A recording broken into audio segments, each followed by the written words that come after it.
Hello guys, I'm here to show you another format in which you want to make your polyline, and you want to establish some points in between the polyline. That is, you want to measure some point. You can actually use it by using your AutoCAD. You come to your polyline and drag, escape.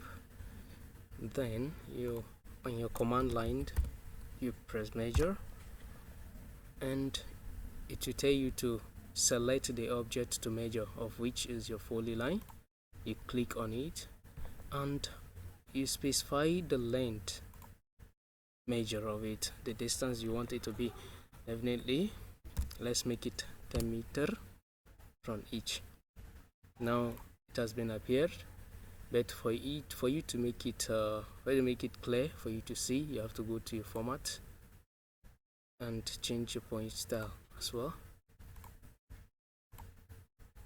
Then you can see this 10 meter interval, and that is this.